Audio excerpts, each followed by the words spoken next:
So dear students, uh, today we are going to cover some more concepts in Java. So we will cover some of the topics or concepts that are too small, but when if used properly, their impact is large. You should be aware of these keywords and their working. So let's see what these keywords are.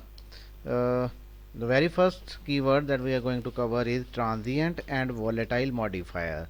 These are the two interesting type of modifier that are already defined in Java. Uh, Starting with the transient, when an instance variable is declared as transient, that means its value need not persist when object is stored. So generally we store the object when we store the object in the hard disk or in the secondary memory, you can say, then all the member variable of that objects are get stored into the secondary memory. For example, if I have a class for here t and I have two variables a and b, if I store some object of this class t, then both the values for a as well as values for b will be stored in the memory. But if the variables are modified by using the transient keyword, as in this example I have declared a variable a as a transient variable, then the effect of this keyword is that this value need not persist. That means whenever we write the object of this particular class into some when we write the class object of this class into secondary memory, then this variable value will not be stored, this will be ignored, only the value of b will be stored. So here if an object of type t is written to the persistent storage means our secondary memory, or you can say hard disk, the content of a would not be saved but the content of b would be saved. So this is the effect of transient keyword. Then there is another kind of keyword, that is volatile. Volatile modifier tells the compiler that variable modified by volatile can be changed unexpectedly by other part of your program. So it is helpful when we are using some shared variable among the multiple threads. So in our program we have multiple threads and all the threads are working on some shared variable. Then volatile modifier will help us in the way that it informs the compiler that the value of that particular variable can be changed unexpectedly. One of these situations involves multi-threaded programming where two or more threads share the same instance variable. So when the variable is shared, only then this kind of situation appears. Then each thread keep its own private copy of such a shared variable. So whenever a shared variable or volatile variable is there, whenever shared variable is there, then every thread try to keep its own private copy of a shared variable. The process has a real copy of the variable and is updated at various times, such as when a synchronized method is entered. Specifying a variable as volatile tell the compiler that it must always use the master copy of a volatile variable instead of their own private copy. So every thread has its own private copy, but if we declare a variable as volatile, then this force the system to use the master copy of a volatile variable only, and the private copy of the variable will not be used. For example, in this simple loop, if this stop variable is a shared variable that will be shared among the different threads, and any thread can change its value. If stop variable is not volatile, then thread can cache this value of the stop instead of getting it from the main memory every time. And if in between any other thread changes the value, it would not be visible to this particular thread. So thus making boolean variable stop as a volatile ensure that this will not happen, and every time the main master copy of this particular variable will be accessed. So making such kind of variable volatile is very important in a multi-threaded environment. Then another concept is instance of. It is again a very important you can say method that is available in object oriented programming to find out whether one object is an instance of a class or not. So instance of tells the object's type, object's data type at runtime. It may be used in threading and casting. So in case of multi-threading, it might be useful for the processing thread to know the type of each object when it receives it. So thread may receive the object from outside world. So whenever thread receives some object, it will be better to check whether thread is getting the appropriate object or not. Similarly, in case of casting, it might be useful. Now, what is casting? To convert the data type. So, when we are having an inherited class, so class A and class B is inherited from class A. So, this means the object of B can be placed into a variable of A class. So this casting can be done only if there is inheritance relationship. So you can find out using instance of technique whether the B can be casted to A or not. So if they are inherited, then they can be casted, otherwise they cannot be casted. So instance of operator has this general form. You have to use the object, then instance of keyword, then type. So here object is an instance of a class. So object is basically any object that you have created from the class, and type is a class type. So here the type correspond to data type. So in our case, class names are acting as data type. So we will write the class name here. So we want to check whether some particular object is an instance of that particular class or not. So if object is of the specified type or can be cast into specified type, then the instance of operator evaluates to true. So that it will return the true, otherwise it will return false. So the result of this particular operation is boolean value, which can be true or false depending upon whether the object we are checking is a object of this particular class or not. So this is example of uses of instance of. So we have a class A having two variable, class B, similarly class C, which is extended from class A, and class D, which is also extended from class A. Now in our main method, I have declared four variable A, B, C, D, each of class A, B, C, D respectively. So I want to check if A instance of A. So small a is instance of capital A. Here capital A is the name of the class and small a is the name of the object. So if I want to check if A is an instance of A, so this will, because A is an object of class A, so this will return true, and we will get this string as a output that A is instance of A. Then in the second statement, if C instance of A, now C is a object of C class and C class is extended from A class. This means C can be stored into a variable of A, or another term, C is also an instance of class A. So this will also return true, and you will see the output C can be cast to A on the monitor. Now in the third statement, you can see if A instance of C.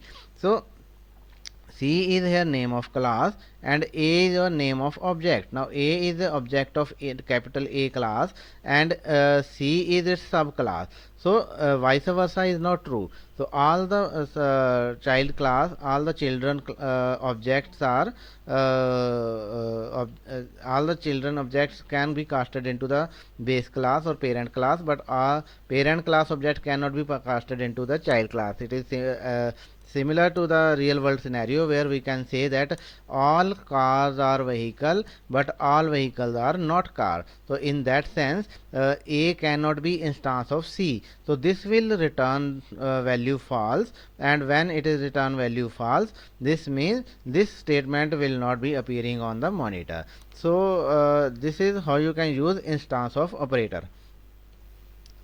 Then next keyword is strict FP. strict FP is again very important. It is a Java keyword used to restrict the floating point calculation. FP stands for floating point, and strict FP means it is restricting the floating point calculation to ensure the portability. Sometimes when you use the different architecture, underlying architecture, in some architecture floating point is of 4 bytes, in some other architecture floating point can be represented by 8 bytes. So there can be some mismatch. So strict FP is a keyword that is used in Java to restrict the floating point calculation to ensure the portability. When this modifier is specified, JVM sticks to the Java specification and return the consistent value independent of the platform. Then instead of using the platform definition of the floating point variable, JVM always sticks to the Java specification, and Java specification will remain same whether underlying architecture is using 8-bit floating point or it may be using 4-bit floating point. So whatever the floating point used by underlying architecture, that floating point definition will not be used, but instead of that Java specification will be used. So that's why it ensures the portability of a floating point calculation. So when a class is modified by strict FP, all the methods in the class are also modified by strict FP automatically. So most programmers never need to use strict FP because it affects only a very small class of problem. So very high end scientific calculation only required strict FP, where a small deviation cause a large amount of error. So only in that kind of application you can Java programmer uses strict FP. Otherwise in general programming we don't need this kind of keywords. We don't need to use strict FP in our general programming. Then another important concept is about the static import. So as you may know that in order to use any static member method, you can call that static member method along with the name of the class. So you don't need to declare the object of the class, but you can call by using the name of the class and name of the method directly. Similarly, math.py, name of the class and name. So instead of calling the qualifying reference, this is called qualify references when we add the name of the class. So we have to tell the system that cos belongs to math class. So this is called qualifying references. So in order to access the static member, it is necessary to qualify references, but static import construct allows unqualified access. Unqualified access means you don't need to write the name of the class again and again. So if you are using lot of static methods, then instead of using name of the class again and again, you can write the import statement. So you can write import static java.lang.math.py. So in this way you are inheriting the py class in your object. You are importing the py class in your program, and then instead of using math.py you can directly use py. So or you can import everything by using statement import static java lang math dot star. So star means import everything, or you can import some specific method also or specific variable also. So keep in mind that you have to import it statically, because these are the static variable or static method. Then you have to use the static keyword. So when you import using static keyword, then it is called static import. This is example public class hello world. In the main method I am calling a math py math.py. If I want to use the value of py, I have to call it using the name of class, that is math. But this can be written as import static java.lang.math dot star. So I am importing every variable, every method from the math class statically in my program. Similarly, statically I am also importing the out system.out in my program. Then instead of using system.out.println, I can simply write out.println, and instead of writing math.py, I can simply write py multiply by 5. So in this way we can omit the access reference specifier instead of qualified specifier, but instead of I can write directly the name of the method or name of the variable that we have already imported statically using the static keyword. Then the last concept is about local constructor chaining with this. So this is again very important concept, and generally 2 mark question appears in examination on this particular concept, that how you can call the constructor within a same class, how you can call other constructor. So one class may contain multiple constructor. For example, in my class A I have a default constructor as well as I have a parameterized constructor. Now to invoke other constructor in the same class, you can use this pointer. So this pointer is very important pointer. So this pointer, otherwise the uses of this pointer is that it contains the address of the object that caused the call of this particular method. But here you can use this constructor, this pointer also, to call the other constructor in the same class. So if you want to call the constructor of the super class, then you have to use the keyword super. But if you want to call the constructor of the same class, then you have to use the keyword this. So Java requires that any this call must occur as the first statement. So this call must be as the first statement. If you put this call at the second statement, then this will not work and you will get a compile time error. So now consider this example. Consider this example. I am creating a class A where I have a default constructor and one is parameterized constructor. So in default constructor I am calling this with passing value parameter 5. So this will call the constructor within the same class, and it will call another parameterized constructor. It will try to match this value with the argument data type because it is integer value, and I have a constructor with the same data type integer. So this constructor will be called by in result of this particular statement, this in the bracket. So we are calling the constructor of the same class using the this keyword. So it will print in a integer x, after that it will print in a. So whenever we create the object of this class, for example in this case I am creating a1 is equal to new a. Whenever this object is created, this constructor I am calling default constructor here. So default constructor will be called. In the default constructor, the very first statement is this 5. So it will call the parameterized constructor first.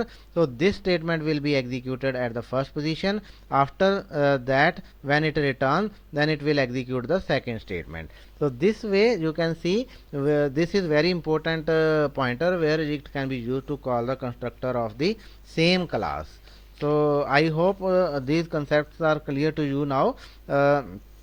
This is end of your subject, and to learn more you have to now start coding, as I have earlier told you in class that coding is a subject, that programming is a subject that cannot be learned by using books only. You have to do a lot of practice, you have to create a lot of programs.